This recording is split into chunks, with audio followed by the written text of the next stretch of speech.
Très bon lundi à toutes et à tous et bienvenue dans ce nouveau numéro du journal de l'économie. La RDC pourrait voir sa croissance économique ralentir en 2019 et 2020. Le FMI table sur une prévision de 4,3 et 3,9%. La bourse des produits de base envisage de coter le riz au Ghana. Le projet pourrait être effectif d'ici décembre 2019.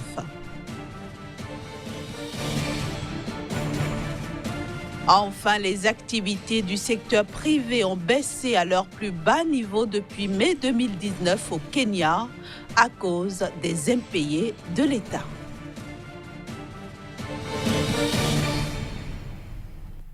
La croissance économique devrait ralentir en 2019 et en 2020 en République démocratique du Congo, respectivement à 4,3% et 3,9%. Au dire du Fonds monétaire international, ce ralentissement sera essentiellement causé par la chute des prix du cuivre et du cobalt, deux matières qui avaient propulsé la croissance économique du pays à 5,8% en 2018.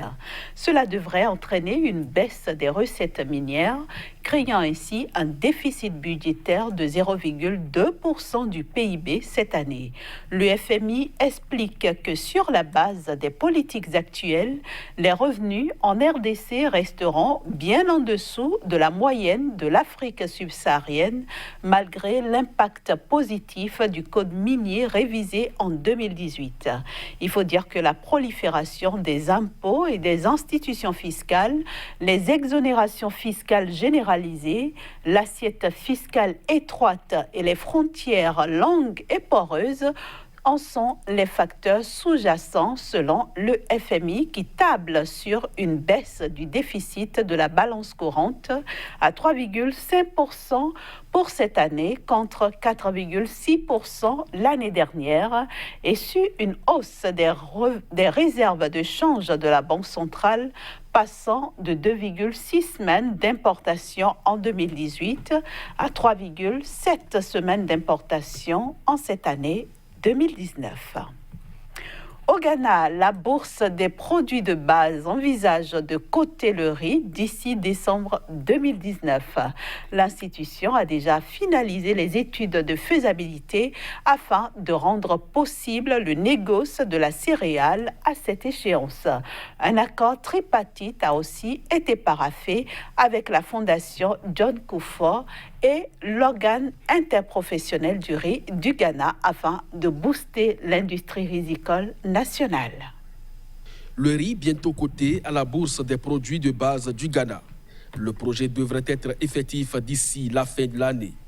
La bourse des produits de base du Ghana a en effet déjà finalisé les études de faisabilité afin de rendre possible le négoce de la céréale à cette échéance. L'institution a également paraphé un accord tripartite avec la fondation John Kufuor et l'organe interprofessionnel du riz du Ghana pour booster l'industrie rizicole nationale.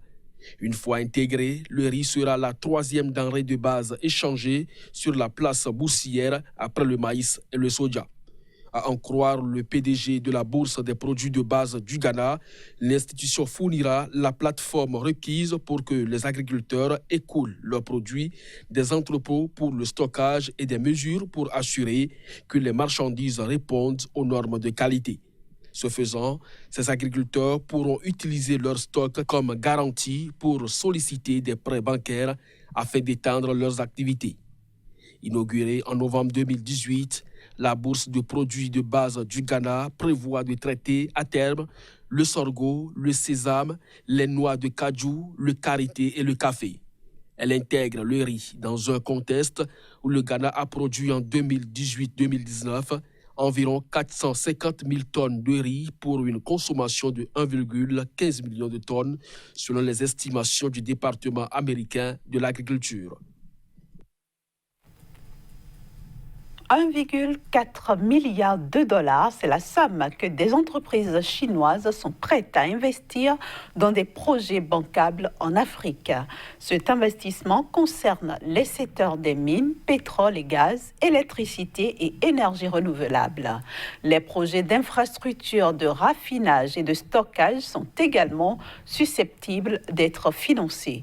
Tout ceci se fera sous le contrôle de la Chambre africaine de l'énergie qui tente de mobiliser davantage les investisseurs chinois prêts à miser dans le développement des énergies à travers le continent africain. Elle organisera dans ce cadre en 2020 à Beijing le premier forum d'investissement énergétique Chine-Afrique. Il faut dire que la Chambre africaine de l'énergie essaie de susciter un maximum d'intérêt au niveau des investisseurs internationaux pour des projets sur le continent. En mai dernier, par exemple, elle annonçait un probable retour en force des Américains dans le domaine de l'énergie en Angola.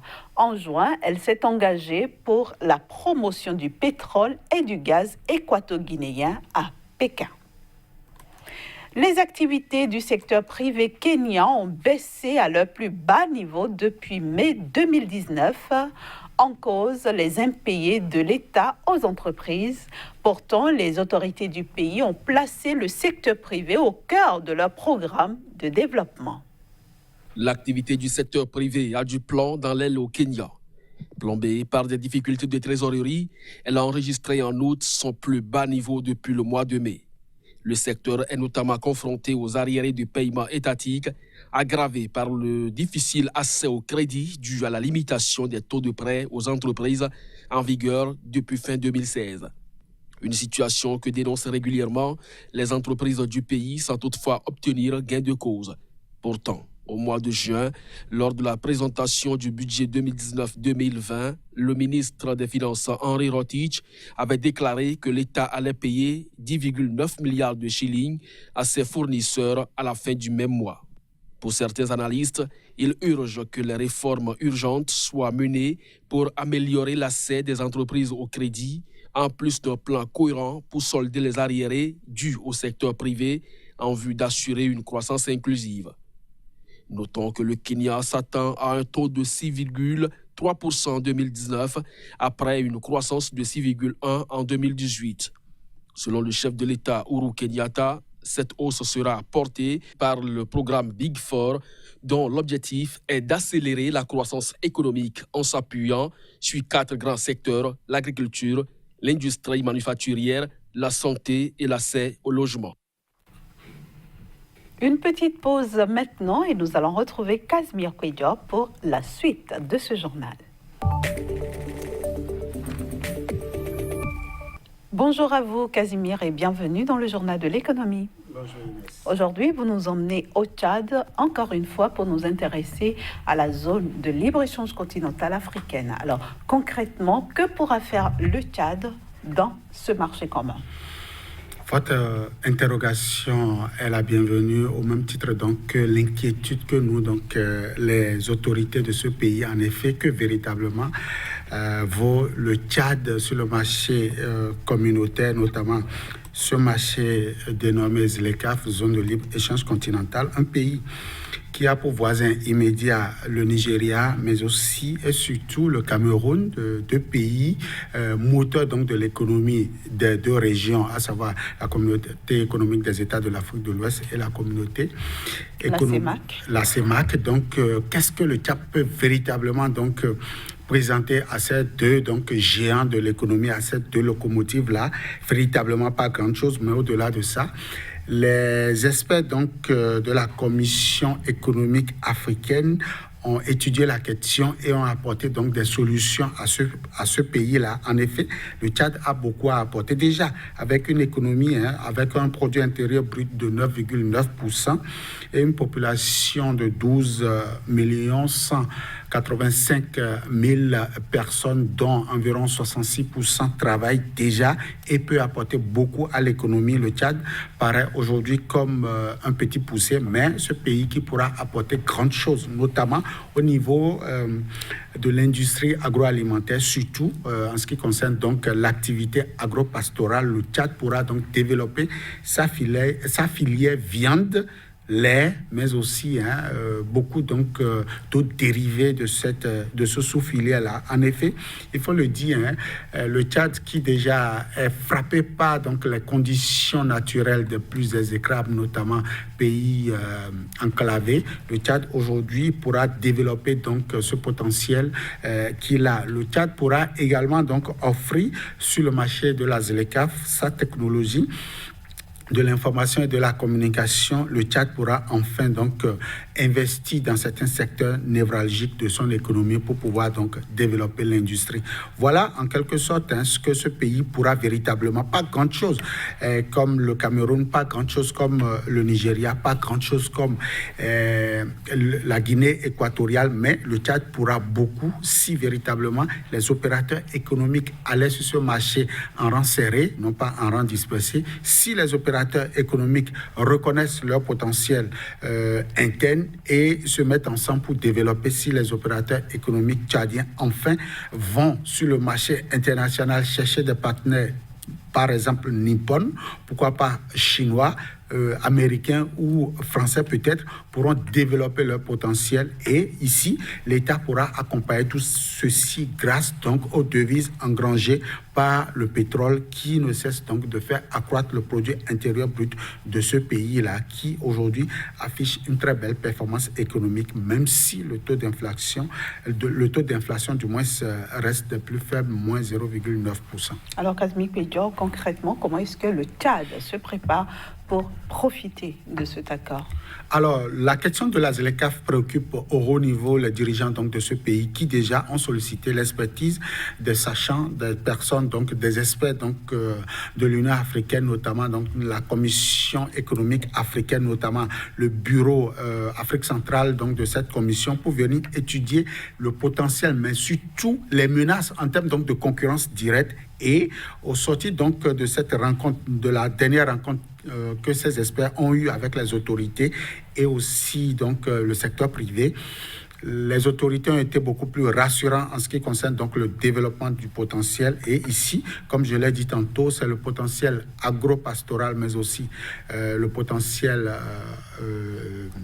industriel, même si ceci est véritablement fébrile, qui a été donc identifié comme un atout majeur que le Tchad pourra donc présenter sur le marché international. En tout cas, pour ce qui est des exportations pour le compte de l'année 2018, le Tchad a engrangé environ 1,3 milliard donc, de dollars contre 2 milliards pour les importations, ce qui représente un atout majeur donc, en ce qui concerne donc, la consommation de biens et services pour ce pays.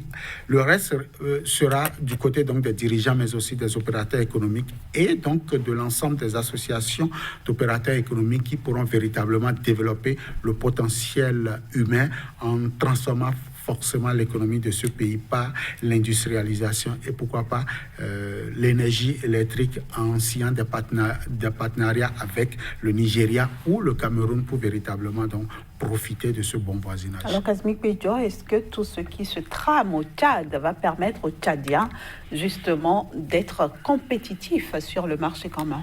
Oui, compétitif, oui, si les Tchadiens se mettaient ensemble. Compétitif, oui, si les Tchadiens prennent donc la menace du Nigeria, mais aussi la menace donc du Cameroun comme un véritable défi majeur, comme une opportunité. Mais quand ils vont le prendre donc comme des menaces, véritablement, le Tchad ne pourra pas véritablement être compétitif sur ce marché. En tout cas, le Tchad va surprendre si véritablement les dirigeants prennent à bras le corps donc la question de la ZLECAf, prennent à bras le corps la question donc des échanges au niveau donc de la communauté à bras le corps. Je crois que le Tchad pourra tirer bon profit donc de cette ère nouvelle qui souffre désormais sur le continent africain. Merci beaucoup Kazmi Pédior et bonne semaine à vous. À vous de même. Voilà, chers amis téléspectateurs, nous sommes à la fin de ce numéro. Merci de l'avoir suivi. Merci de retrouver toute l'équipe mercredi à la même heure.